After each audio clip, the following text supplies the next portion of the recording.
வணக்கங்க. இது வந்து ஒரு ஆணினுடைய ஜாதகம். இவர் வந்து எனக்கு நெருங்கிய நண்பர். 2000 எனக்கு இன்னைக்கு வரைக்கும் நல்லா தெரியும். 25 வருஷ பழக்கம். நம்ம சொன்ன நிறைய பலன்கள் இவருக்கு நடந்திருக்கு.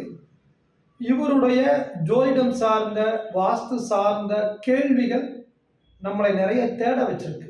நல்ல கேள்வி ஞானம் படைத்த ஒரு நபர், எதையும் கிரகிக்கக்கூடிய ஒரு நபர். இப்போ இவருக்கு சுக்கிரன் திசை வந்தால் இந்த மாதிரி உங்களுக்கு சில சம்பவங்கள் நடக்கும் அப்படின்னு நம்ம வந்து 2012, 13 அவருக்கு சொல்லியிருக்கோம். அவங்க ஃபேமிலி, என்னுடைய ஃப்ரெண்ட்ஸ் சர்க்கிள் எல்லாத்துக்குமே தெரியும். அது ரிலேட்டடாக நம்ம எப்படியெல்லாம் அவர் இருப்பார் அப்படிங்கிறத நான் உங்களுக்கு சொல்கிறேன். ஃபஸ்ட்டு வந்து பார்த்தீங்கன்னா, இவருக்கு வந்து ஒரு ஆணினுடைய ஆரஸ்கோப் பார்க்கும்போது லக்னத்துடன் தொடர்பு கொண்ட கோள்கள், குருவுடன் தொடர்பு கொண்ட கோள்களை போடணும். இவர் ஜாதகத்தில் வந்து சந்திரன் கும்பத்தோடு இருக்கும், சனி கடகத்தோடு இருக்கும், பரிவர்த்தனையாக இருக்கிறதுனால நான் மாற்றி போட்டிருக்கேன். மற்ற கிரகங்கள் நான் எழுதலை, மெயினான கிரகங்கள் நான் எழுதியிருக்கேன். இப்போ இவருக்கு இந்த லக்னம் வந்து சூரியனையும் சனி, செவ்வாய், புதன் இதை தொடர்பு கொண்டிருக்கு. குரு அப்படிங்கிற ஜீவக்கோளுடன் சூரியன், புதன், சுக்கிரன் தொடர்பு கொண்டிருக்கு. அப்ப லக்னத்தையும் குருவையும் ரெண்டு பக்கமே சூரியனும் புதனும் தொடர்பு கொண்டிருக்காங்க. அப்ப இதோட தாக்கம் வந்து இவர்கிட்ட அதிகமாக இருக்கும் அப்படின்னு நாம சொல்லலாம். இந்த சம்பவங்கள் அதிகமாக இருக்கும் அப்படின்னு சொல்லலாம். அப்ப இந்த சூரியன் அப்படிங்கிற ஒரு நல்ல நிர்வாகத்தன்மை, ஒரு நேர்மையாக தன்னுடைய வாழ்வியல கடைப்பிடிக்கிறது, பாரம்பரிய குணத்துடன் தன்னுடைய வாழ்க்கையை எடுத்துகிட்டு போகக்கூடிய கேரக்டர், ஸ்ட்ரைட் ஃபார்வேர்டாக இருக்கக்கூடிய தன்மை, நல்ல நிர்வாகத்திறனை, புதனாக இருக்கனால எல்லாத்துக்கும் நல்லா அட்வைஸ் பண்ணுறது, நல்ல விதமாக சூரியன்னா வந்து நேர்மையாக, புதன்னா சீட்டு நடத்துறது, அதே மாதிரி சுக்கிரன்னா அது மூலியமாக பணம் அதிகமாக சம்பாதிக்கிறது, நல்ல கவர்ச்சியான தோற்றம், பேச்சில் வந்து நல்ல புலமையாக இருக்கக்கூடிய தன்மை இவரிடத்தில் இருக்குது. காரணம் என்ன கேட்டால், புதன் திசை வந்து சின்ன வயசுலேயே வந்ததுனால, லக்னத்தையும் குருவையும் புதன் தொடர்பு கொள்றதுனால அந்த பேச்சாற்றல் அவருக்குள்ள வந்துடும். இப்போ இவருக்கு வந்து புதன் திசை ஸ்டார்ட் ஆகும்போது இவர் வந்து பார்த்தீங்கன்னா சிட்டு நடத்த ஆரம்பிக்கிறாரு, ஃபைனான்ஸ் பண்ணுறாரு. புதன் வந்து பார்த்தீங்கன்னா 1ஆம் பாவம், இது லக்னத்துக்கு 2ஆக இருந்தாலும் 1ஆம் பாவத்தில் இருக்கும், அது மூல நட்சத்திரத்தில் இருக்கு. மூல நட்சத்திரம்னாலே ஃபைனான்ஸு, சிட்டு, இன்வெஸ்ட் பண்ணுறது தான். காலபுருஷனுடைய 9வது வீட்டில் இருக்கிறதுனால இவர் என்ன பண்ணுறாருன்னா, கோயில், ஆன்மீகம் சம்பந்தப்பட்ட குருநாதர்களை அணுகிறது, ஆன்மீக ரிலேட்டடான விஷயங்கள் நிறைய தெரிஞ்சுக்கிறது, சிட்டு நடத்தி நல்ல வாழ்க்கையில் நல்ல டெவலப்பாக வரக்கூடிய காலகட்டம் புதன் திசை. அந்த டைமில் இவர் என்ன பண்ணுறாருன்னா, அமாவாசை அன்னைக்கு கூட கறி சாப்பிடக்கூடிய ஒரு நபர் ஆன்மீகத்துக்குள்ளே போனோடனே புதன் வந்து எப்பவுமே கேதுனுடைய நட்சத்திரங்களில் இருந்து ஏதாவது திசை நடந்தால், கேதோட நட்சத்திரத்திலிருந்து திசை நடந்தால் சிறிது காலங்கள் அவங்க சைவமும் மாறுவாங்க, அல்லது திசை முடிகிற வரைக்கும் மாறுவாங்க. அப்புறம் ராகுவோட காம்பினேஷன்ல இருந்து திசையோ, ராகுனுடைய நட்சத்திரத்திலிருந்து திசைகள் நடக்கும் பொழுது அந்த கொள்கையிலிருந்து விடுபட்டு மீண்டும் அசைவத்துக்கு வந்துடுவாங்க. அந்த டாபிக் தான் இந்த வீடியோவுடைய மெயினான டாபிக். அப்போ இவர் இந்த புதன் திசையில் என்ன பண்ணுறாருன்னா, நான்வெஜ்ஜிலிருந்து வெஜிடேரியனுக்கு பியூராக மாறுறாரு. முடியெல்லாம் வெள்ளையாக இருக்கு, டை அடிக்க மாட்டார். அந்த வெள்ளையான முடியுடன் வெஜிடேரியனுடைய உணவு பழக்க வழக்கங்களில் அப்படியே புதன் திசை ஃபுல்லாக வராரு. அந்த டைமில் நான் சொல்கிறேன், 2011, 12 நினைக்கிறேன் சொல்கிறேன், நீங்கள் கண்டிப்பாக எதிர்காலத்தில் நான்வெஜ் சாப்பிடுவீங்க, அதே மாதிரி டை அடிப்பீங்க. சுக்கிரன் திசை வரும்போது இந்த சித்தாந்தங்கள் உங்கள்கிட்ட இருந்தாலும் கூட உங்களுடைய உணவு பழக்க வழக்கங்கள், உங்களுடைய கேரக்டர், அடையாளங்கள் எல்லாமே சேஞ்ச் ஆகும் அப்படின்னு நான் சொல்லியிருந்தேன். அதுக்கு காரணம் வந்து இவர் ஜாதகத்தில் வந்து சுக்கிரன் ராகுவோட நட்சத்திரத்தில் இருக்குது, சுக்கிரனுக்கு ராகுவோட சேர்க்கை இருக்குது. அப்போ அதெல்லாம் அப்போ பார்க்கலாம் ஜிகே அப்படின்னு சொல்லுவார். ஏன்னா எனக்கு 2000 வந்து ஜிகே அப்படிங்கிற ஒரு நேமே இவங்க மூலியமாக தான் எனக்கு உருவாகுது. அப்போ பார்க்கலாம் ஜிகே அப்படிம்பாங்க. அப்போ என்ன ஆகுதுன்னா அதுக்கு புதன் திசை முடிஞ்சோட கேது திசை வருது. இப்போ புதன் கேது சேர்க்க, கேது புதன் சேர்க்க, அதுவும் இவர் ஆன்மீகத்தில் அதே தோற்றத்தில் அப்படியே வாழ்வியல எடுத்துகிட்டு போயிடுறாரு. இந்த புதன் திசை முடிஞ்சு கேது திசை முடிஞ்சு சுக்கிரன் திசை ஸ்டார்ட் ஆகுது. சுக்கிரன் திசை இப்போ ஸ்டார்ட் ஆகி ஒரு வருஷம் இருக்கும். இந்த சுக்கிரன் திசை வந்து பார்த்தீங்கன்னா எப்பவுமே எந்த திசையை இருந்தாலும் ராகுவோட நட்சத்திரத்தில் இருந்து ராகுனுடைய சேர்க்கை பெற்று நடக்கும் பொழுது அவங்க இதுக்கு முன்னாடி இருந்த ஸ்டைல்ல இருந்து அவங்க கிட்ட சேஞ்சஸ் நிச்சயமா கிடைக்கும். அப்ப சுக்கிரன் வந்து 11ஆம் பாவத்தில் இருக்கு. லக்னத்துக்கு 12ஆம் பாவம்ங்கிறது இங்க 23 டிகிரி இருக்கு. இது 12ஆம் பாவம் 23 டிகிரி இருக்கு. சுக்கிரன் இருக்கிறது 11ஆம் பாவம். ராகு சுவாதி நட்சத்திரம் 1ஆம் பாகத்தில் இருக்காரு, சுவாதி 2ஆம் பாகத்தில் இருக்காரு, ராகுடன் காம்பினேஷன் இருக்கு. அப்போ நான் அவர் என்ன திசை ஆரம்பித்தோன்னே நம்ம சொன்ன மாதிரியே அவர் என்ன ஆகுது, கொஞ்சம் நாள் கழித்து குழந்தைகளுடன் சேர்ந்து வெளியில் போகும்போது நான்வெஜ் செய்ய ஆரம்பிக்கிறார். கேது திசையில் நான்வெஜ் வீட்டுக்கு எடுத்துகிட்டு வந்தால் வீட்டில் ஏகப்பட்ட சண்டையாயிரும், யாரோ ஒருத்தருக்கு உடம்பு சரியில்லாமல் ஆயிரும். ஆனால் இன்னைக்கு வீட்டில் காலையில் 8 மணிக்கே வந்து இட்லிக்கு குடல் குழம்பு வச்சு சாப்பிட்றாரு. அதே கேது திசையில் அந்த மாதிரியான உணவுகள் வீட்டுக்குள்ளே வந்தால் மனநல டிஸ்டர்பன்ஸ் ஆகிறது, மைண்டு டிஸ்டர்பன்ஸ் ஆகிறது, உடல் ஏற்றுக்காமல் போகக்கூடிய குணங்கள் இருந்தது. குழந்தைகளை மட்டும் வெளியில் கூப்பிட்டு போய் சாப்பிட்டு இருந்தாரு. சுக்கிரன் திசை வந்தோன்னா அப்படியே அவருடைய பாடியில் இருக்கிற அனட்டாமினுடைய ஸ்டைல் அப்படியே சேஞ்ச் ஆகி அது சுக்கிரன் ராகு நட்சத்திரம் ராகுடைய சேர்க்கையில் இருக்கனால இவர் நான்வெஜ் சாப்பிட ஆரம்பிக்கிறார். இன்னைக்கு பார்த்தீங்கன்னா போன வாரம் வந்திருந்தாரு, நானே ஆச்சரியப்பட்டுட்டேன். போன வாரங்கிறத விட இந்த லக்னத்தில் சுக்கிரன் கோச்சார சுக்கிரன், இந்த லக்னத்தை கோச்சார சுக்கிரன் கிராஸ் பண்ணும் பொழுது கோச்சார குரு லக்னத்தை பார்த்துட்டு இருக்காரு. கோச்சார சுக்கிரன் லக்னத்தை கிராஸ் பண்ணுறாரு. திசாநாதன் அவரு தான். திடீர்னு ஒரு நல்ல இம்போர்ட்டட் டை வாங்கி சலூனில் போய் டை அடிச்சுட்டு வந்து நல்லா டிப்டாப்பாக வந்து நிற்கிறாரு. பார்த்தீங்கன்னா ஒரு 30 வயசு பையன் மாதிரி நிற்கிறாரு.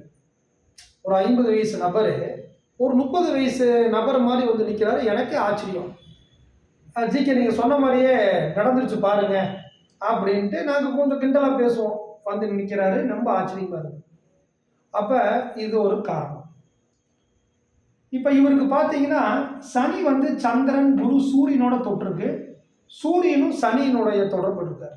இந்த விருச்சிக லக்னத்துக்கு 10 சூரியனை சனி 10ஆம் பார்வையா பார்க்கிறார்.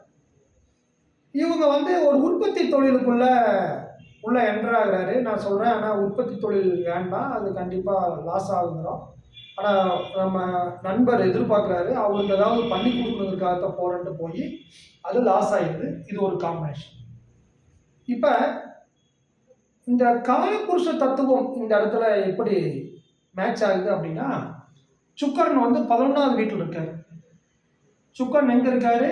11ஆவது வீட்டில் இருக்காரு. இது காலபுருஷனுடைய 7ஆவது வீடு. துளாராசிங்கிறது காலபுருஷன் 7.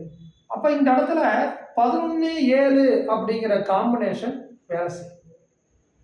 அப்போ சுக்கிரன் வந்து பார்த்தீங்கன்னா 11ஆம் பாவம் அப்படிங்கிறது, 7ஆம் பாவங்கிறது கூட்டு தொழில், 11ஆம் பாவம் அப்படிங்கிறது 4 பேர் 5 பேர் கூட சேர்ந்து செய்யக்கூடிய தொழில், 7ஆம் பாவங்கிறது ஒரு நபருடன் சேர்ந்து 2 நபருடன் சேர்ந்து செய்யக்கூடிய தொழில், கூட்டு தொழில்.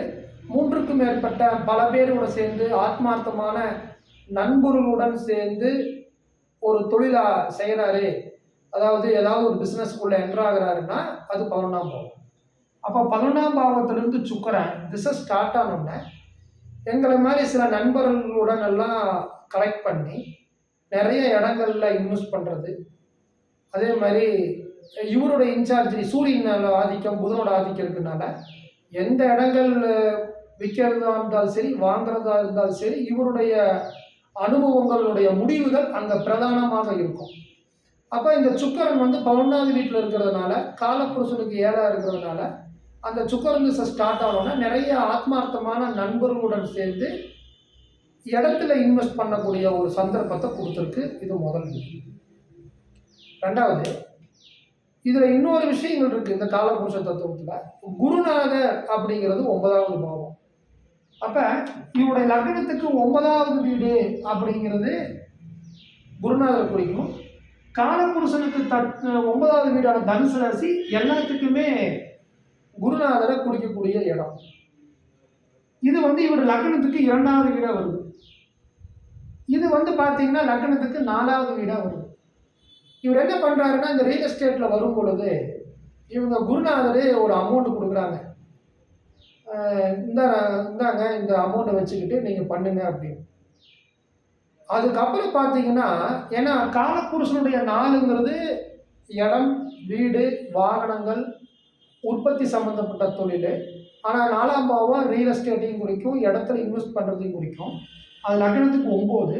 அப்போ குருநாதருடைய பணத்தை வாங்கி அவருக்கு இவர் சம்பாரித்து கொடுக்கும் பொழுது, இவருக்கு பணம் கொடுத்து உதவிகள் செய்யும் பொழுது, அந்த 4ஆம் பாவமும் இங்கே 9 2 இருக்கிறதுனால இந்த துறையில் பல கோடி ரூபாய் சம்பாதிக்கக்கூடிய ஒரு தன்மை அவருக்கு அந்த இடத்துல உருவாகுது. இது அப்படியே நடந்துட்டு இருக்கு. சுக்கிரன் திசை வந்தோடனே இது சுவாதி 2 அப்படிங்கிறோம். இந்த சுவாதி 2ங்கிறது நவாம்சத்துல சுக்கிரன் இங்க வருவார், மகர ராசிக்கு வருவார். நல்லா பாருங்க, சுக்கிரன் இருக்கிற இடத்துல இருந்து 4வது வீட்டுக்கு வராரு. அது காலபுருஷனுக்கு 10வது வீடு, அது லக்னத்துக்கு 3வது வீடு. இந்த இடத்துல சுக்கிரன் 4 10 3 அப்படிங்கிற ஒரு காம்பினேஷன்ல வராரு. அப்ப 4ஆம் பாவம் அப்படிங்கிறது லேண்டு, 10ஆம் பாவம் அப்படிங்கிறது அதன் மூலியமாக நண்பர்களுடன் சேர்ந்து தொழில் பண்றது, ஒரு பெரிய லெவலில் அதன் மூலியமாக கௌரவத்தையும் பதவிகளையும் அந்தஸ்தையும் அதிகாரத்தையும் அடைகிறது. 3ஆம் பாவம் அப்படிங்கிறது அடிக்கொருக்கா வாங்கின இடங்களை விற்பனை செய்வது, பத்திரங்கள் ரீதியாக இடங்கள் ரீதியான வகையில் அது சம்மந்தப்பட்ட கம்யூனிகேஷன், அது சம்மந்தப்பட்ட செய்திகள் விற்கிறது. இந்த 3ஆம் பாவம் 3 இங்கே சம்மந்தப்படுறதுனால இவர் இருக்கிற இடத்துல இருந்து ஒரு 5 கிலோமீட்டர் டு 10 கிலோமீட்டரை தாண்டி போக மாட்டார். அந்த குறுகிய பயணங்கள், குறுகிய தூரம் அப்படின்னு சொல்லக்கூடிய வகையில் பக்கத்திலேயே அவர் அதிகமான இன்வெஸ்ட் பண்ணி தொழில் பண்ணக்கூடிய சிந்தனை அவர்கிட்ட எப்பவுமே இருக்கும். நம்ம லாங்காக போய் இன்வெஸ்ட் பண்ண மாட்டார். இப்போ இப்படி காலபுருஷ தத்துவத்தில் அந்த நட்சத்திரத்தினுடைய பாதத்தின் அடிப்படையில் திசா நாடியினுடைய கிரக சேர்க்கையிலையும் அவருக்கு எல்லாமே கிரகங்கள் கரெக்டாக இருக்கிறதுனால தொழில் ரீதியாகவும் பல டெவலப்மெண்ட் அடைஞ்சிருக்காரு.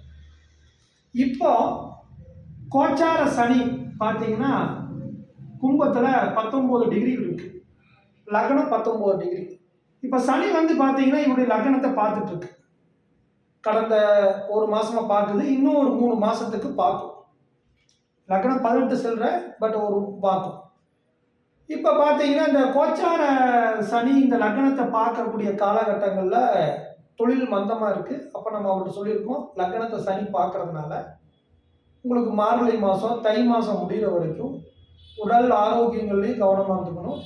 தொழிலையும் உங்களுக்கு அதிக லாபங்கள் கிடைக்காது, இல்லை தொழில் ரீதியான சில பாதிப்புகள் ஏற்படுத்தும். இந்த காலகட்டங்களில் நீங்கள் இன்வெஸ்ட் பண்ணக்கூடிய லேண்டில் கொஞ்சம் டாக்குமெண்டெல்லாம் கவனமாக பார்த்துக்கணும்னு சொல்லியிருக்கோம். ஏன்னா சனி 10வது பார்வையாக இங்கே லக்னத்தை பார்த்துட்ருக்கு. பிறக்கும்போது லக்னத்துக்கு சனியினுடைய தொடர்பு இருக்குது. அதனால நம்ம மீண்டும் 2 சனி பிறக்கும் பொழுது சனி தொடர்பு, கோச்சாரத்திலேயே சனி தொடர்பு இருக்கிறதுனால கவனமாக இருக்கணும்னு நம்ம சொல்லியிருக்கோம். இப்போ இந்த இடத்துல இந்த வீடியோவுடைய பதிவோட நோக்கமே ஒரு காம்பினேஷன் திசை கேதுவுடன் சேர்ந்திருக்கும் பொழுது ஒரு தீர்க்கமான உணவுலையும், அதே மாதிரி தன்னை அழகுபடுத்திக்கிறதுல ஒரு வைராகியமாக இருக்கிற கேது, அதே சுக்கிரன் திசை ஸ்டார்ட் ஆகும் பொழுது அது ராகுனுடைய கட்டுப்பாட்டுக்குள்ள, அதனுடைய நட்சத்திரங்கள்ல அவருடைய சேர்க்கைகளுக்குள்ள போகும்போது தன்னுடைய நீண்ட காலமா இருந்த விரதங்களையும் கலாச்சாரங்கள் விட்டு மாறி அவருடைய குணங்கள் வெளிப்படுறத இந்த ஜாதகத்தின் மூலியமா நம்ம நேரடியாக பார்த்துருக்கோம். அவருடைய அனுபவங்கள் தான் நான் உங்களுடன் பகிர்ந்திருக்கேன். இதே பிறக்கும் பொழுது, ஒருவேளை இவருக்கு பிறக்கும் பொழுது குருவுடன் கேது, லக்னத்துடன் கேதுவோட காம்பினேஷன் இருந்ததுன்னா இவர் அவ்வளோ சீக்கிரம் மனசுல சுக்கிரன் ராகு மனசுல ஆசைப்பட்டாலும் கூட அவ்வளோ சீக்கிரம் மாற மாட்டார். ஆனால் பிறக்கும் போது கேதுனுடைய தொடர்பு லக்னத்துக்கு குருக்கு இல்லை. அதனால திசாநாதனுக்கு தான் இருந்திருக்கு. அந்த திசை முடிஞ்சு அடுத்த திசை வரும் பொழுது ராகுவோட தொடர்பாக இருக்கிறதுனால அவரோட எண்ணங்கள் அங்கே சேஞ்ச் ஆகிறத பார்க்குறோம். இதன் மூலிமா மிருகநந்தி நாடியினுடைய திசைக்கு காம்பினேஷன் வந்து எவ்வளவு அற்புதமாக ஒரு மனிதனுடைய வாழ்வியலில் பலன்களாக வர்றதை நம்ம பார்க்க முடியுது அப்படிங்கிறதுக்காகத்தான் இந்த வீடியோ பதிவு. உங்களுடைய சந்தேகங்கள், உங்களுடைய கேள்விகள் எதாக இருந்தாலும் கீழே கமெண்ட் பாக்ஸில் பதிவிடுங்க.